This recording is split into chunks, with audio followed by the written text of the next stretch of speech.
मैं आपको बताता हूँ what is the relation between the angular momentum and the torque.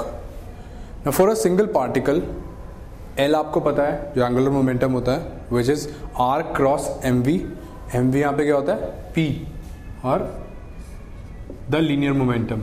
Okay, अब अगर हम इसको डिफ्रेंशिएट करें, एंगुलर मोमेंटम को डिफ्रेंशिएट करें तो क्या होगा कि यहाँ पे दो टर्म्स हैं जो डिफ्रेंशिएट हो सकती हैं विद रिस्पेक्ट टू टी, एक तो आर और एक वी।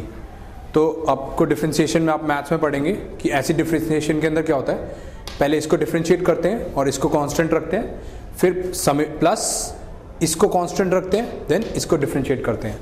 तो क्या होता है d L by d t is equals to d r by d t into m v plus r cross m d v by d t. अब यहाँ पे अगर हम करें v क्रॉस, यहाँ पर क्या आएगा D r by d t क्या होता है आपका v, तो v क्रॉस एम वी। अब क्योंकि ये इन दोनों की डायरेक्शन, इन दोनों चीज़ों की डायरेक्शन सेम है तो इनका क्रॉस प्रोडक्ट जीरो होगा, क्योंकि इनके बीच का एंगल जीरो होता है। तो क्रॉस प्रोडक्ट के अंदर आपको पता है इनके magnitudes into the angle sine theta, theta क्या होता है एंगल बिटवीन देम, तो एंगल जीरो है तो ये पोर्शन जीरो हो जाएगा। यहाँ पे क्या बचा d v by d t क्या होता है ए, तो r cross m a. R cross m a क्या हो गया, this is r cross F, और आर क्रॉस एफ क्या होता है टॉक टाउ।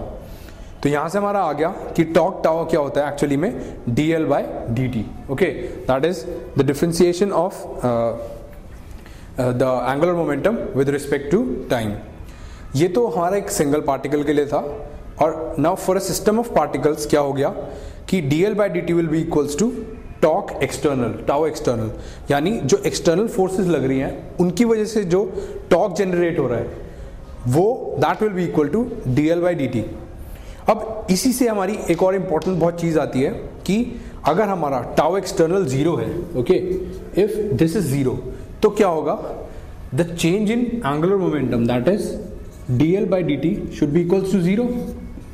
ओके, तो इससे हमारा एक बहुत इंपॉर्टेंट कंक्लूजन निकला कि जब टॉक एक्सटर्नल जीरो होता है तो the angular momentum is conserved, यानी there is no change in the angular momentum और D L is equals to zero. Okay, तो this is called the conservation of angular momentum.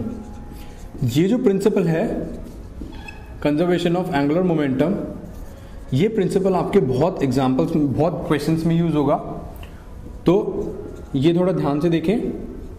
आगे वाले examples भी मैं इनके ऊपर बेस करवाऊंगा। बहुत सारे ऐसे एग्जाम्पल्स होते हैं जो इस थ्योरी को यूज करके काफी सिंपल हो जाते हैं। तो it's very simple the theory कि अगर टॉक एक्सटर्नल किसी एक सिस्टम के ऊपर, सिस्टम ऑफ पार्टिकल्स हैं, उनके ऊपर एक्सटर्नल फोर्स जीरो लग रही है, या अगर एक्सटर्नल फोर्स लग भी रही है, उस एक्सटर्नल फोर्स की वजह से जो टॉक प्रोड्यूस हो रहा है, इफ दैट इज जीरो, तो we can conserve the angular momentum. जो एंगुलर मोमेंटम